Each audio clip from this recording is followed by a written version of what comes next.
This story happened in the fall of 2022 during my last semester of college. I was living alone in a small off-campus apartment just outside of town. A one-bedroom unit in a quiet, older building where most tenants were either retired or never seen.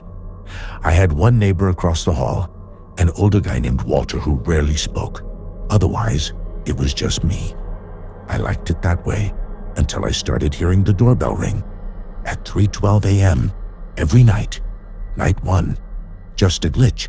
The first time it happened, I was awake, working on a paper. When the bell rang, it made me jump. I wasn't expecting anyone, obviously, especially at that hour. I got up and checked the peephole. Nothing. I looked out the window. Nobody on the street. I assumed maybe it was a prank or someone pressed the wrong button. The entry system for the building was a little janky. I shrugged it off, but it rang again the next night. Same time. 3:12 a.m. Exactly. The third night, I stayed up on purpose. I wanted to know if it would happen again. Sure enough, at exactly 3:12 a.m., the bell rang once. Just once. I jumped to the door faster this time, within seconds. Still nothing. No footsteps. No noise. No one on the street. No elevator running. It was like someone rang it and vanished. That night, I had a weird feeling. So I pulled up the building's lobby camera on my phone. Our landlord had installed a system with live feed and recording. I scrolled back to 3:12 a.m. At 3:11:48, a man walks into frame.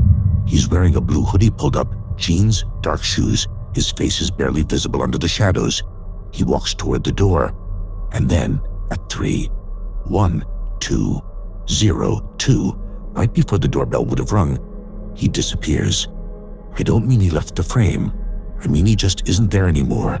One frame he's walking up. The next frame he's gone. I sat there staring at the footage for over an hour, didn't sleep much the next few nights. Every time I checked the footage, it was the same. The man in the blue hoodie walks up to the door, then vanishes. I called the landlord. He said the system sometimes skips frames, but it never skipped any other moment I checked. Just the one where the man reached the door. I started screenshotting each time, trying to get a clearer image of his face. In every photo, the hood covers him just enough. It's like he knew where the shadows would fall. That night, I sat by the door with a kitchen knife in hand. At 3:12 a.m., the bell rang again. I didn't check the peephole this time. I just listened, and I swear, for the first time, I heard breathing, soft, slow, like someone was right on the other side. I waited, and it stopped. No footsteps, no sound of someone leaving. Eventually, I opened the door. The hallway was empty, but taped to the floor, right in front of the welcome mat, was a single Polaroid photo. It showed a picture of my apartment door from the inside, from behind me. I finally called the police. They took it seriously. Checked the hallway, dusted for prints, questioned the building staff, but no fingerprints, no footage of anyone entering. The hallway cam was offline that night. Just that night. The cop said it could have been a technical failure, but he looked as disturbed as I felt. They said they'd increase patrols, but nobody followed up. I asked for copies of the building's security footage. I got 3 USB drives. 2 of them worked. The third one, empty. Just an error file. It was the one marked October 14th.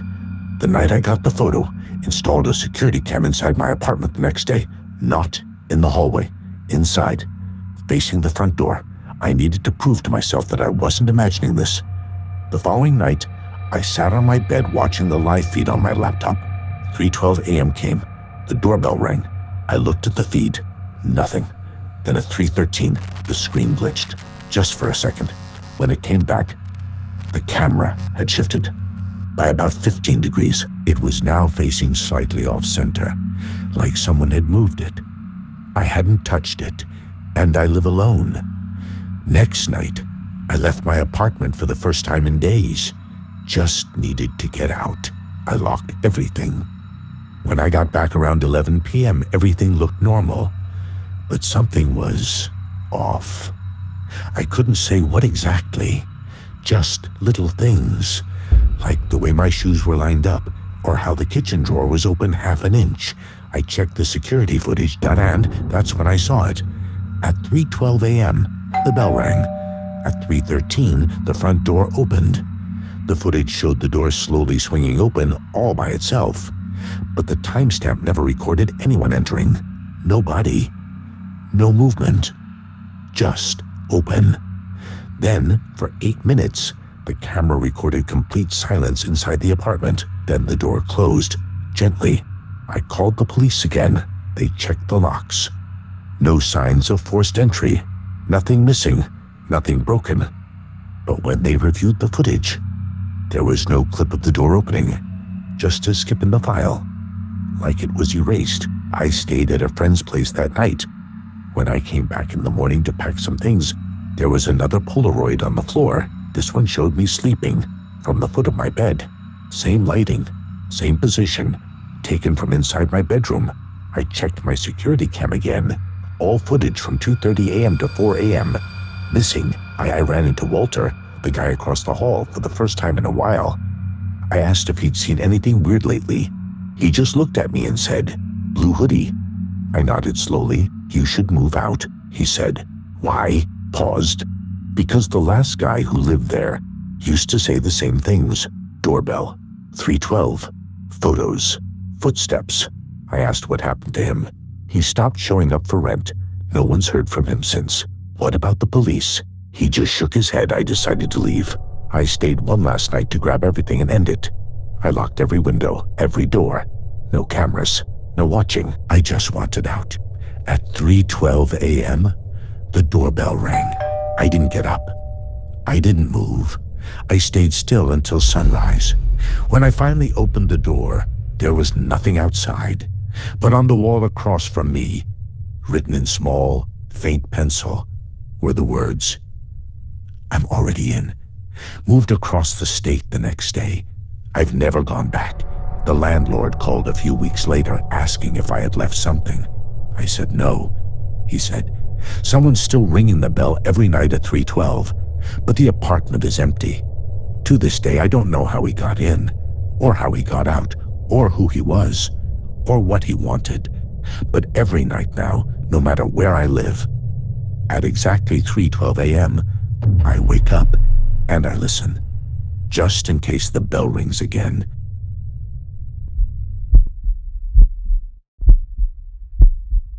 This happened last year, and I still haven't told anyone, not even my family, because the truth is, I don't understand it, and I don't think I ever will. I live in Chicago. I work night shifts at a pharmacy on the south side. I don't drive, so I usually take the same bus route home around 2 a.m. Quiet streets, low traffic, barely anyone around. It started with a face. There's a camera on the side of the pharmacy facing the dumpster. I'm usually the last to lock up, and one night I noticed the security TV inside the store had a frozen image. A man, standing still in the alley, wearing a black jacket, faded jeans, and a dark green beanie. He was staring directly at the camera, and he was smiling. Not a big cartoon smile, a small one, subtle, calm, like someone taking a photo he didn't want. I figured it was some guy waiting for a pickup. I reviewed the footage, but he wasn't on it, just gone. 2 nights later, I walked past a local pawn shop on my way home.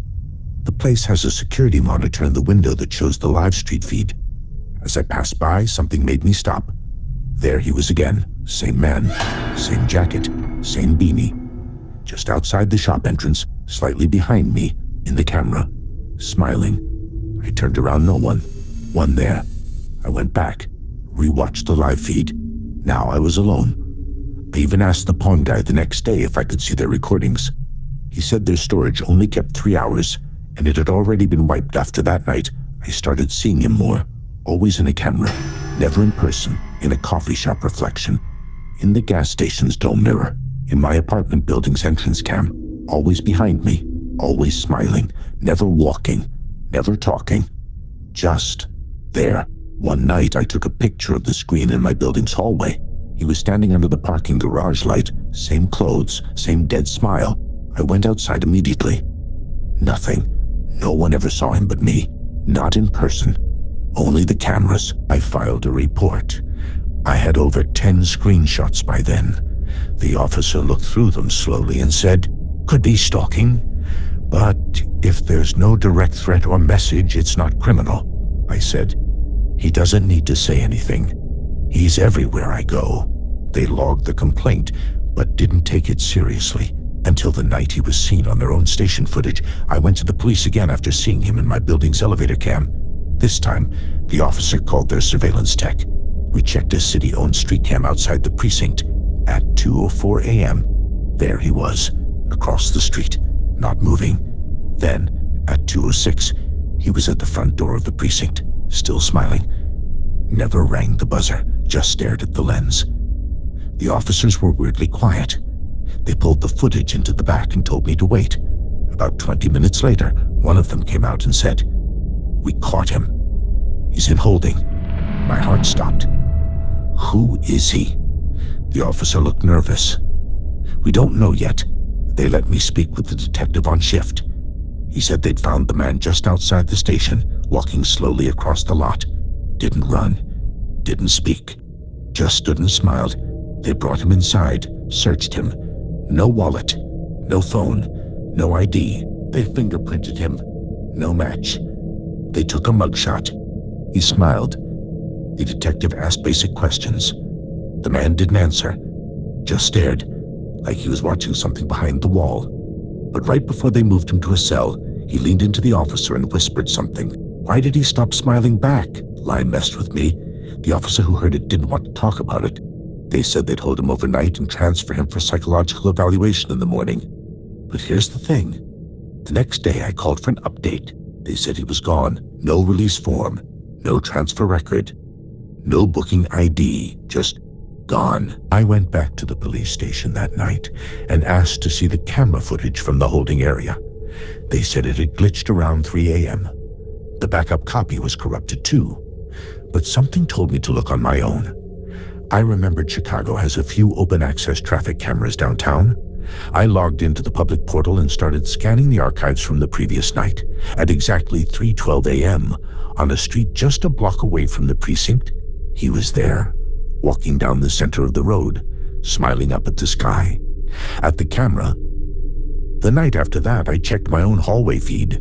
There he was, standing outside my door, not moving, hands in his pockets, staring straight at the lens, smiling. He stood there for 4 hours, never knocked, never moved. Eventually, he turned and walked back down the hallway. I moved out a week later, switched jobs, stayed with a cousin. But before I left, I checked the apartment building's footage one last time. There was a file labeled Incident 3:12 a.m. Rooftop Cam. I didn't even know there was a rooftop cam. I opened it. It's a 17-second clip at first. It shows an empty rooftop. Then, at exactly 3:12 a.m., the man rises slowly into frame as if he stood up from lying flat. He walks directly toward the camera, gets close, and then the smile drops. He leans in, almost nose to lens, and whispers something. I played it back 15 times, slowed it down, enhanced the audio. It's my voice. He says, in my own voice, "Smile." He's watching too. Deleted all the footage. Moved to another city. Changed my number. Got off social media. But every now and then, when I walk past a store window or glance at a traffic cam screen, I swear I see a man standing in the background smiling, and I feel it in my bones. I'm still being watched. But now, I don't know who I'm smiling for.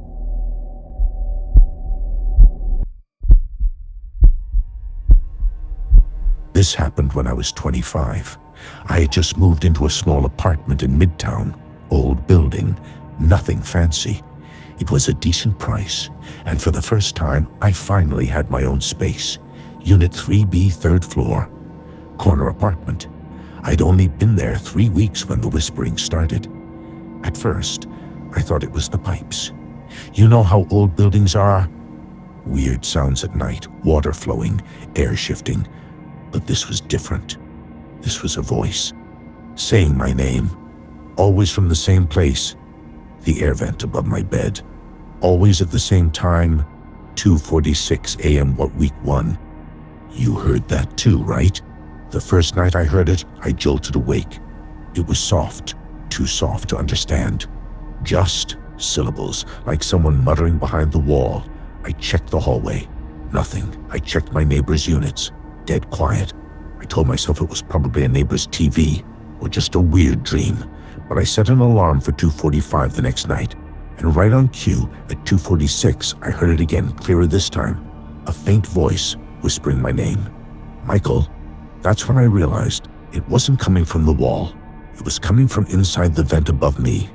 Recorded it. The third night, I left my phone on record and placed it under the vent before going to sleep.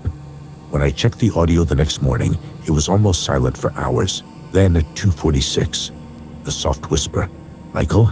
Still awake. I dropped the phone. It wasn't just the name. It was my voice, but distorted. As if someone was trying to mimic it, I told the landlord. He sent a guy from maintenance to look at the vent. He opened it, checked the duct with a flashlight, and shrugged. These vents don't connect. They're just for show. Older buildings used to have fake ducts. So there's nothing behind them. Just concrete, maybe a rat inside the drywall. You'll be fine. But that night, the voice came back. "Michael, open your eyes." I hadn't told anyone it said my name. A few nights later, I left for a late-night grocery run. As I came down the stairs, I saw someone sitting 2 floors below. A man, mid-40s maybe, thin, wearing a gray hoodie, sitting sideways on the steps, facing the wall, not doing anything. I said, "Hey," and he didn't even turn. When I came back, he was gone. I asked the landlord about him. He said, "No one by that description lives here." Weak, I started getting paranoid. I noticed weird things, like my toothbrush was damp when I hadn't used it. Food missing from my fridge. Not much, just a little. My window lock seemed twisted. I started checking every room, every cabinet, every corner. That's when I found the panel. It was in the back of the coat closet, a small square in the wall, painted over, almost invisible. I pried it open with a screwdriver. Behind it, a crawl space. Dark, narrow, about 4 feet high. I shined my phone light inside and almost threw up. There were blankets, empty water bottles, candy wrappers, and a notebook. I flipped through it with gloves on. The handwriting was sloppy. Pages and pages of words, repeated over and over. "Don't speak during the day. He's listening. Wait until 2:46. Michael sleeps on his left side. Name was in it. Dozens of times. I called the police. They brought a full team. When they opened the vent from the roof access, they found a man curled inside the crawl duct, right above my unit. He had a flashlight, bottled water, my missing socks, a photo of me sleeping taken from under the vent. He didn't resist arrest. But here's the part that still chills me. He was deaf, born completely deaf. Couldn't speak, couldn't hear. The police confirmed it with medical records, so the whispers I'd heard, he couldn't have said them. The lead detective called me a few days later. They'd been questioning the guy for hours. No answers, no motive. He had no ID, no known relatives. Apparently had been living off-grid for years. But then he wrote something on a piece of paper during the interview. He wrote, "Tell Michael to stop pretending." When the detective asked what that meant, the man just smiled. I moved out the next day. But before I left, I did one last recording. Set my phone on the vent. Pressed record. Left it overnight. I almost didn't listen to it, but curiosity got the better of me. Most of it was silent, but right at 2:46, there was something, not a whisper. A voice, soft, raspy, not mine. It said, "Michael, you found him, but I'm still here." Then a slow rattling breath, like someone breathing right next to the mic. Then silence. I moved states, changed my name on leases. I never sleep without a fan on now, can't handle silence, and sometimes at exactly 2:46 a.m., I still wake up, not because I hear something, but because I don't, and that somehow is worse.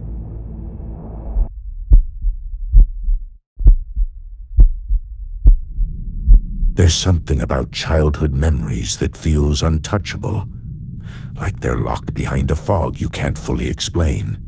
But there's one memory I can't shake. It didn't feel wrong at the time. Not until I grew up. Not until I realized what I saw never made sense. This happened when I was 10 years old, the summer before 5th grade. I lived in a quiet cul-de-sac in upstate New York. Safe, boring, predictable. That summer, a boy disappeared from the other side of our neighborhood. His name was Landon Myers. He was 9. Went missing while walking home from the corner store just before dinner. I didn't know him personally, but everyone in the neighborhood did. His parents were shattered. Police went door to door. We had search teams combing the woods, flyers stapled to every tree. I remember the night vividly, how everyone stood out on their porches, looking into the trees like they expected him to walk out any second. He never did. For 7 days, there was nothing. And then, he came to my house, thought it was around 7:30 p.m. Sun barely down. I was playing with Legos in the living room when I heard 3 soft knocks at the front door. I opened it without thinking. It was Landon, same clothes from the poster, red t-shirt, blue shorts, white sneakers, clean, calm, smiling, he said. I stared at him. "You're Landon," I said. "Yeah," he replied. "I just wanted to see you." That's what he said. Not help me, or call my parents, or I'm okay. He just wanted to see me. He walked past me like he'd been in the house before. Then he looked at me and said, "You used to hide behind the old shed with your red blanket." My blood went cold. Nobody knew about that. When I was little, I used to bring my blanket out behind the rusted shed in our yard and sit there for hours, reading or just hiding. It was my secret spot, never told anyone, not even my parents. "You liked the corner by the tree roots," he added. DA stayed for 12 minutes. My parents weren't home. They were next door, helping a neighbor with something. Landon sat down on the couch like nothing was wrong. He didn't say much, just stared at me, smiling. Every now and then he'd ask weird questions. "Do you remember the tunnel under your bed?" I didn't. I said, "No, that's okay," he said. "It's not for you anymore." Then he stood up, walked to the front door, and said, "Thanks for not telling them." Then he left. I told my parents when they got home. They didn't believe me at first, until I told them exactly what Landon said, the detail about the shed. They called the police. It turned into a huge deal. They searched the house, the yard, the neighborhood. Again, no one saw him. No prints, no camera footage, nothing. But I know what I saw, and I know it was him. But that's not the end. 3 days later, police confirmed something strange. Landon's backpack was found behind our shed. Inside, a pack of gum, a picture of his family, and a notebook. They said the notebook had scribbles and drawings, mostly nonsense. But one page stuck out. A picture of a boy, me, sleeping in bed. And below it, in scrawled pencil, "Thanks for not telling them. Never told anyone." The case stayed open, then went cold. People moved on. But I never forgot. Was 22, living alone in an apartment 2 cities over, finishing my degree. One night, I was walking home from a late shift, past a construction site near my building. There was a short chain-link fence around it, trash bins, cement dust everywhere, and standing just beyond the fence, not moving, was a boy, not a man. A boy, red shirt, blue shorts, white shoes, and as I walked by, he turned his head toward me, smiling, same as before. That night, I checked my mailbox, a plain white envelope, no stamp, just my name.